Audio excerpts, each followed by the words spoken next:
The Forever Killer. Written by Veckin87. Once had a fellow try to tell me that in all the history of the whole world, no one had ever truly deserved to die. Now I heard him out, and I will say that, well, his argument was better than most. He said when you put someone away forever, you're letting time decide that they're not right for this world. Because no matter how evil they may seem, no matter what they did, you can't know if they just needed more time to reflect, and to learn, and to find God, what have you. He said that when you lock someone up for 300 or 400 years, which I've seen, you're saying that if they live that long, they get another shot. They just don't live that long, Zal. But when you sentence a fella to death, that's making a bold claim. That's saying that no matter how long they have, hell, even if they live till the bars rust off, they were never gonna change. And that wasn't right to say about nobody.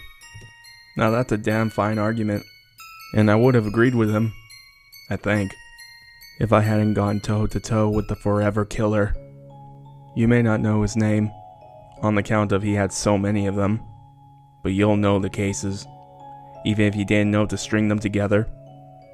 About 30 years back, I was new on the force, and there was a real doozy of one. 2 girls, high school age, hung up on meat hooks down south. Remember that? It was a dirty job, and they'd been up there for months. But it seemed the fellow wasn't too careful, because he left just about every identifiable piece of DNA you could think of back there. So we found him. And you'd think that would be the end of it, but it wasn't. Maybe this next part will jog your memory. Guy had banged his head a couple months back on a job site, about 2 weeks after he had hooked them girls up. Had no memory of it. Of anything, mind you. In fact, he had just gotten out of some trauma unit for the injury.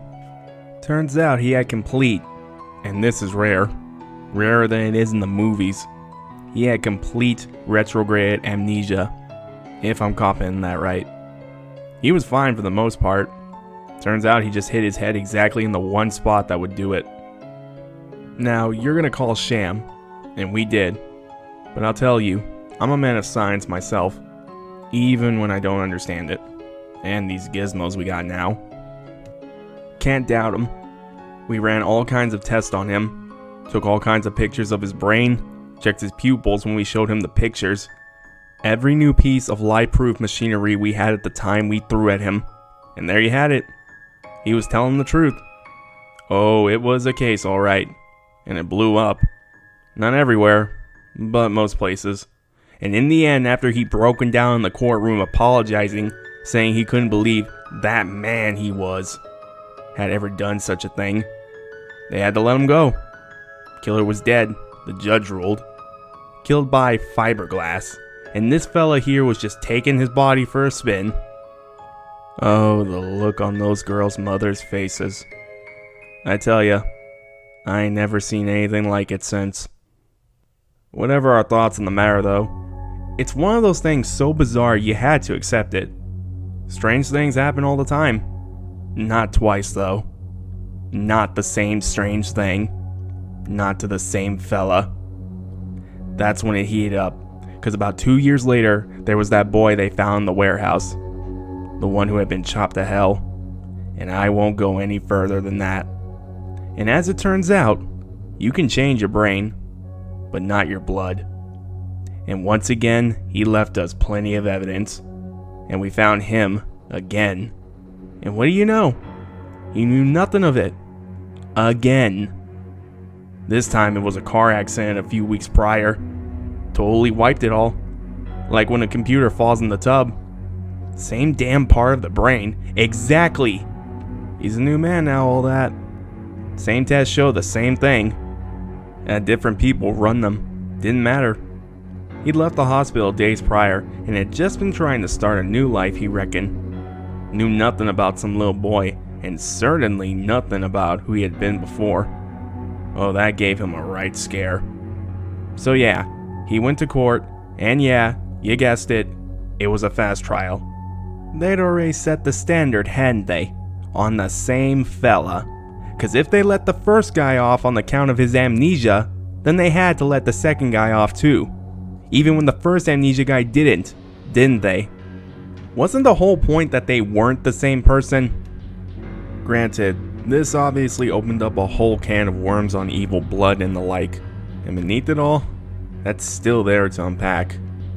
The idea that this fella, no matter how many times he bumped his head and started working as a plumber or an executive or a financial risk advisor, or whatever the hell those people do, maybe he was just always going to be a killer.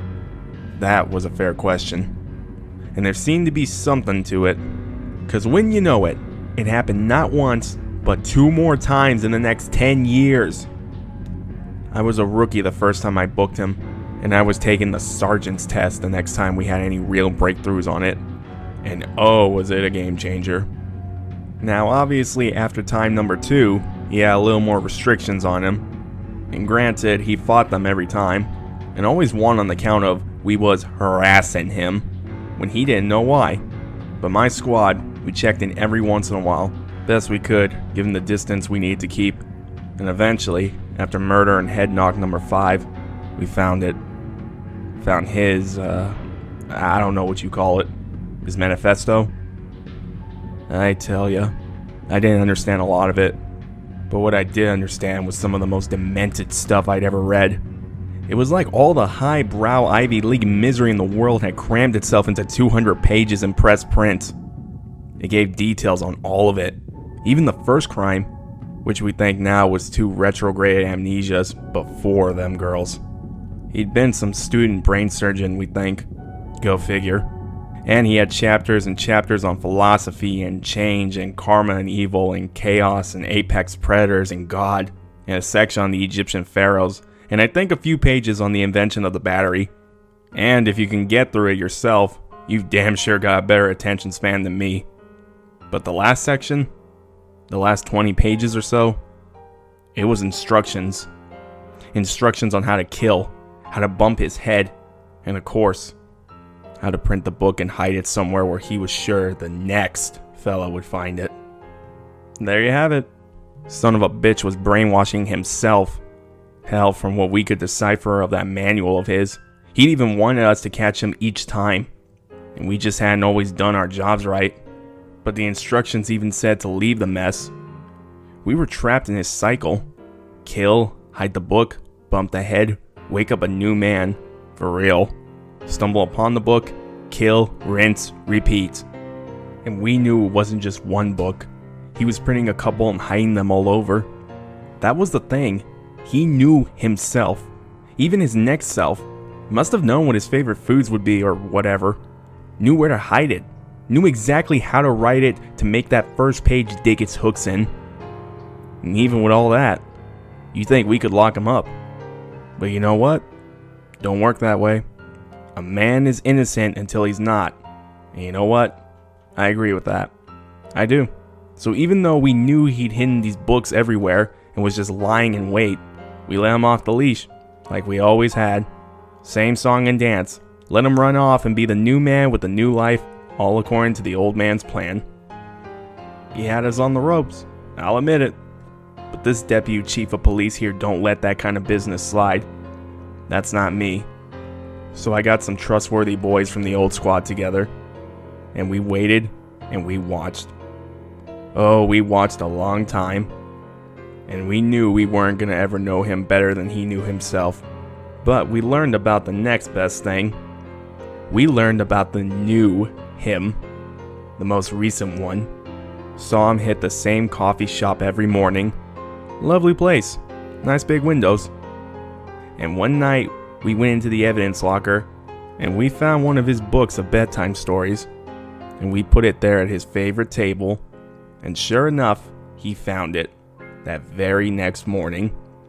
We waited and watched. No foul play. Saw him open the book. Saw him flip a few pages. And right when he slipped it into his bag, my number 1 guy popped him from 2 blocks away. Never even got to finish his latte. Now the Triggerman is doing 300 or 400 in some cell in the big city. But he's a right hero to us.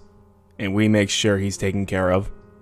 And I know that somewhere in that book, written backwards or in the margins or in some made-up language. There's a bit about how it was all his master plan to have an innocent man die and us becoming one of him, and the ultimate goal being to make us all killers, or to show there ain't no difference and all that. And that's fine by me. Nobody that'll read it now can't let evil win. Not ever. Not even when it plays by the rules. And that's what I told that fella that argued with me that one night. I told him it takes a lot for me to put you down forever. But when I do, forever ain't long enough.